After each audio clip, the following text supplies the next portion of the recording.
வணக்கம் ஃப்ரெண்ட்ஸ். இன்றைக்கி நம்ம எதை பற்றி பார்க்க போகிறோம்னா ஸ்கூல் ஆஃப் பிஸ்னஸ் ஆர்கனைசேஷன் எஸ்பிஓனுவோம். இது வந்து பார்த்திங்கன்னா திருவண்ணாமலையில் இருக்குது. ஓகேவா? இது வந்து ஒரு ஆன்லைன் ஜாப், ஒரு பார்ட் டைம் ஜாபு சொல்லலாம். ஹோம் மேக்கர், ஸ்டூடெண்ட், ஜாப்லெஸ் இருக்கவங்கெல்லாம் ஆன்லைன் வந்து இந்த ஜாப் யூஸ் பண்ணிக்கலாம். இது வந்து பார்த்திங்கன்னா பைமோட்டு, ஸ்டார் இன்சூரன்ஸ், எஜுகேஸ்ட் போன நிறைய கம்பெனிகள் இந்த கம்பெனி எஸ்பிஓவோட டைப் பண்ணியிருக்காங்க. நீங்கள் யாரானா எஸ்பிஓவில் ஜாயின் பண்ண விருப்பப்பட்டீங்களன்னா இதில் டிஸ்கிரிப்ஷனில் அதோட கான்டாக்ட் நம்பர், வாட்ஸ்அப் நம்பர் கொடுத்துருக்கு. அதில் உங்களோட டீட்டெயில் அனுப்புங்க. மேஜர் டீட்டெயில் பார்க்கலாம். ஸ்கிப் பண்ணாதீங்க. பெரிய தப்பு. தினம் 300 ரூபாய் சம்பாதிக்க அரிய வாய்ப்பு. இன்ஸ்டாகிராம், ஃபேஸ்புக் பயன்படுத்த தெரிந்தால் போதும். Content post and content publishing மூலமா தினம் 300 ரூபாய் சம்பாதிக்கலாம். இந்த வேலை செய்ய 5 நிமிடம் போதும். Work training support, group communication support, all language customer live chat support, முக்கியமா சொந்தமா ஒரு பிசினஸ் ஸ்டார்ட் பண்ற அளவுக்கு உங்களால கற்றுக்கொள்ளவும் முடியும், சம்பாதிக்கவும் முடியும். இந்த வேலை வாய்ப்பு வழங்குவது 5 வருடத்திற்கு மேல ரன் ஆகிட்டு இருக்க நம்ம தமிழ்நாட்டு company school of business organisation private limited. மேலும் விவரங்களுக்கு டிஸ்கிரிப்ஷன்ல கொடுத்திருக்க நம்பருக்கு வாட்ஸ்அப் பண்ணுங்க.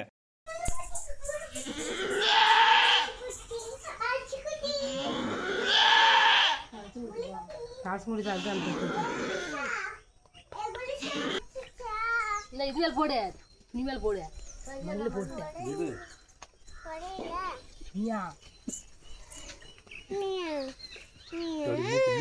மூக்கு வந்து அன்னைக்கெல்லாம் ஏரியை கட்டிச்சு கட்டியாரு போகிறாங்களா? அங்கே இருந்து இதுவும் போட்ட பிள்ளைவா போட்ட பிள்ளை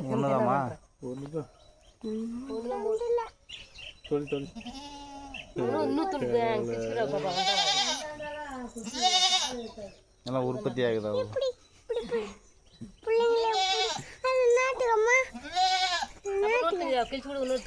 குட்டி போட மாட்டேங்குது. இது அன்னியமா கொம்பு இல்லாத வருமா தெரியல. பாப்பா ஒரு துணி கொடுங்க. என்ன பண்ற பாப்பா? பிரசவம் பாக்குறீங்களா? உங்க அம்மா பிரசவம் பாக்குறா, நீ அது வீடியோ எடுக்கிறியா?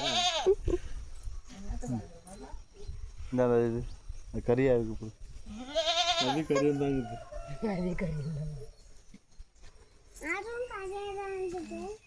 ஏடி தூரம் போயிட்டீங்கன்னா பயம் வந்துச்சோ?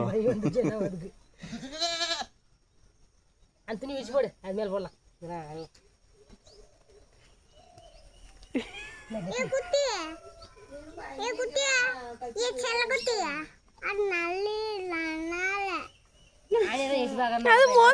தூரம் போயிடுச்சு.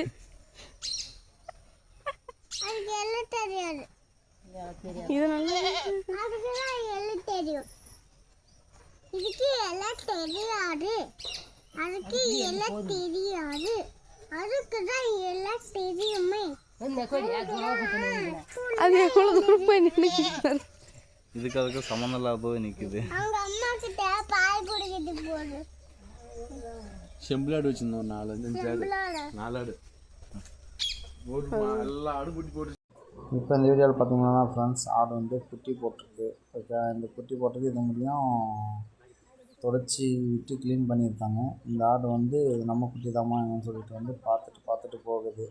ஓகே, ஏன்னா அது புதுசாக இது மாதிரி சிங்கிளாக இருந்தது. இப்போ ஒரு குழந்தை பிறந்திருக்கு ஆட்டுக்குட்டி. அதனால் அதை நம்மளோட தான் என்ன ஏதுன்னு சொல்லிட்டு அதுக்கு ஒரு புது எக்ஸ்பீரியன்ஸாக இருக்குது. இப்போ அதனால் அதை வந்து பார்த்துட்ருக்கு. இது என்ன நம்ம குட்டியா என்ன ஏதுன்னு சொல்லிட்டு அதுக்கும் எப்படி ஃபஸ்ட்டு ஹேண்டில் பண்ணணும்னு தெரியல. பக்கம் அந்த குட்டி யாருன்னா தொடிக்க போனாலும் க்ளீன் பண்ணும்போது ஆடு வந்து பக்கம் வந்துட்டு போகுது, விட்டுட்டு போக சொல்லி பார்க்குது. இது பார்த்திங்கன்னா இப்போ இந்த குட்டி ஆட்டோமேட்டிக்காக எழுந்து நிற்க பார்க்குது. இப்போ நாமெல்லாம் மனுஷங்கள்லாம் பார்த்திங்கன்னா குழந்தைங்களாம் கிட்டத்தட்ட 1 year முடியும் குழந்தை நடக்கிறதுக்கு முடியும் இதாகும். ஓகேவா? அதோட மனிதனோட இயற்கை அப்படி. நான் அந்த விலங்குகளோட இயற்கை எப்படின்னா அது பிறந்த கிட்டத்தட்ட ஒரு 10 நிமிஷம், 1/4 மணி நேரம், 1/2 மணி நேரம்ன்ற பட்டிக்கெல்லாம் அது எழுந்து நடக்க ட்ரை பண்ணும், நடக்க ஆரம்பிச்சிடும். அதே பார்த்தோன்னா பால் குடிக்கவும் ஆரம்பிச்சிடும். இப்போ பார்த்திங்கன்னா அது எழுது. அது தாய் வந்து கொஞ்சம் ஹெல்ப் பண்ணுறாக்கா இருக்குது. எழுதுக்கு புஷ் பண்ணி விடுது.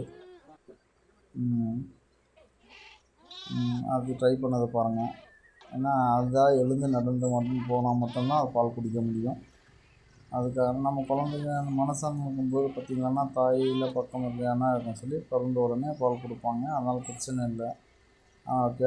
ஆனால் நமக்கு 6 அறிவு உள்ள ஜீவன். இது பார்த்திங்கன்னா 5 அறிவு உள்ள ஜீவன். போனால் எழுந்து நின்றுடுச்சு. ஜஸ்ட் ஒரு 1/4 மணி நேரம் இருக்கும். ஓகேவா? பிறந்த 1/4 மணி நேரத்துக்குள்ளே எழுந்து நின்றுச்சு. இப்போ பாலுக்கு வந்து அது இது பார்க்க ட்ரை பண்ண சொல்லி அதுக்கு எங்கே இருக்குன்னு தெரியலல்ல. அதனால் புதுசாக இருக்கிறதுனால அதுக்கு அந்த ஆட்டுக்கும் புதுசு. ஓகேவா? அதனால் அதுக்கும் தெரியல. பால் குடிக்க போனாலும் அந்த ஆடும் பக்கம் தள்ளி போயிடுது. குட்டிக்கும் எங்கே இது பண்ணணும்னு தெரில. பின்பக்கம் போகிறதுக்காக முன்பக்கம் ட்ரை பண்ணிகிட்ருக்கு. எனக்கு வேண்டாம், எடுத்துகிட்டு போனீங்க. அதுக்கு ஒரு ஆள் பிடிச்சி விட்டிங்கன்னா 1 or 2 days இல்லை அது ஆட்டோமேட்டிக்காக இதாகிடும். 1 day போதும். 9 மாதம் நடந்த 1 day வந்து ஆட்டோமேட்டிக்காக பால் குடிக்கிறது என்னன்னு சொல்லிட்டு அந்த குட்டியும் தெரிஞ்சுக்கும். நல்ல குட்டி தான். பாருங்க 1/4 மணி நேரத்துக்குள்ள குட்டி எந்த அளவுக்கு நடக்க ஆரம்பிக்குதுன்னு சொல்லிட்டு. ஆமாம், பின்னாங்கால சுத்தமாக நிற்க ஆரம்பிக்கல. இன்னும் அதுக்குள்ளே நடக்க ஆரம்பிக்குது. பால் குடிக்கிறது முன் சைடு தான் பால் இருக்குன்னு சொல்லிட்டு முன்னாடி தேடுது பார்த்தியா இல்லையா? முன்சா ட்ரை பண்ணிட்டுருக்கேன். அது யாராலும் நம்ம பிடிச்சி கொடுத்தோம்னா இதாகிடும். பாருங்க நம்ம வீட்டு பாப்பா குட்டியோட விளையாட போயிடுச்சு. இப்போ அந்த குட்டி பாவம் பசியில் போயிட்டுருக்கு. பாப்பா வந்து விளையாட போயிட்டுருக்காங்க. குட்டிக்கிட்ட அம்மா பேசுது, அம்மாட்ட பேசுது.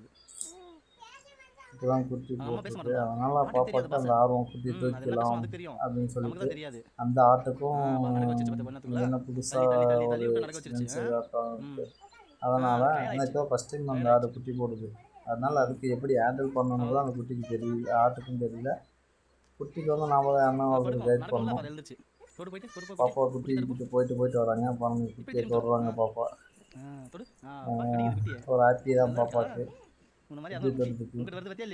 பாப்பா கிட்ட வர்றது பாலுக்காக. இன்னும் பாப்பாவை கையிலே பிடிக்க முடியாது. குட்டிக்கிட்ட தான் விளையாடிட்டு இருப்பா பாப்பா. இப்போதைக்கு அதுக்கு வந்து பால் கொடுக்கும். அதே ட்ரை பண்ணும். ஏன்னா நாம் ஒரு டைம் வந்து பிடிச்சி கொடுத்தோம்னா அதே பழக்கமாயிடும்.